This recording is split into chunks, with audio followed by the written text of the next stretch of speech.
Please welcome Jeremy Brooke.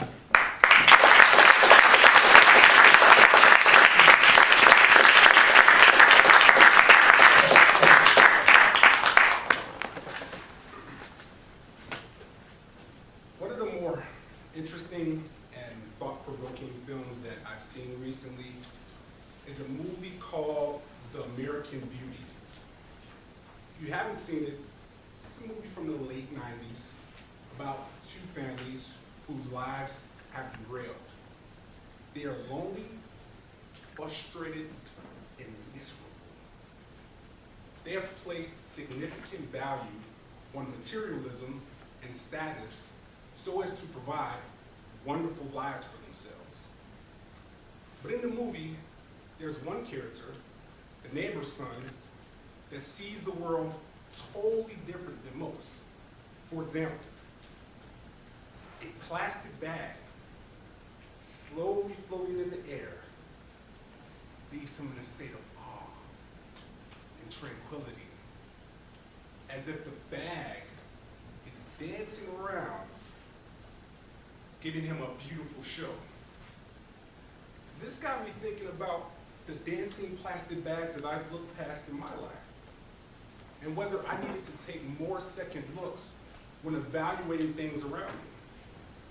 How many times had I missed seeing something that was just as nice for a nicer price, or finding something more unique because I went after what was trendy and up to code with others around me? What valuable beauties have attracted you with a second look? There is much more beauty and value to be found in people, places, and things all around us if we let our eyes see it for themselves. Now, if you went by society's vision of beauty and value, you would believe that the most beautiful men and women in the world are models, actors, and singers. You would think that tropical islands with white sandy beaches, palm trees, and Bahama mamas with extra umbrellas are a vacation must. Or that America runs on Dunkin' Donuts. There's nothing wrong with any of these assessments. However, there are other options that make up beauty and value in the world. And if you only look to mainstream standards for what you seek out for your life, you limit your vision and ability to discover unheralded gems that can be right before your eyes. History, it's full of examples of people who failed big time to see the deeper beauty and value in people, places, and things.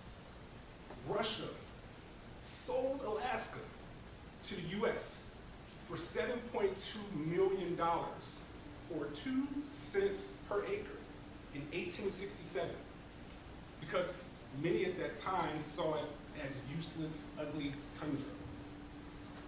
29 years later, it was the US who enjoyed the Great Klondike Gold Rush and the subsequent multi-billion-dollar oil industry in Alaska. In 1962, Decca Records famously turned down the Beatles because they thought that the music industry was going away from guitar players at that time.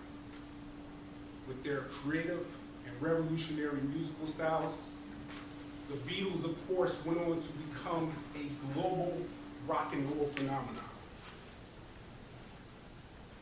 In the 1984 NBA draft, the Portland Trail Blazers had the number 2 overall pick in that draft. And they fell in love with a player by the name of Sam Bowie, who was widely coveted because he was super tall and athletic. So they drafted him. Meanwhile, one of the greatest NBA players the world will come to see was still available and drafted 1 pick later. in June of 1989, Sam was traded to the New Jersey Nets, and Michael Jordan was about to be on his way to winning 6 NBA championships with the Chicago Bulls and countless other individual awards. Now, I can go on and on, giving you examples of people, including myself, that should have taken a second hard look. But I'd have to fill in as the new takeout master and order pizza for everybody because it would be a long night. Look, we are all attracted to or steered away from people, places, and things based on OPS, other people's standards. But should you ever truly be satisfied with your choice until you have looked at all of your options again from your own unique perspective? This is the question I want to leave you with tonight. And as you go about your daily lives, I hope the answer leads you to find the next valuable beauty out there that's been overlooked. Madam Toastmaster.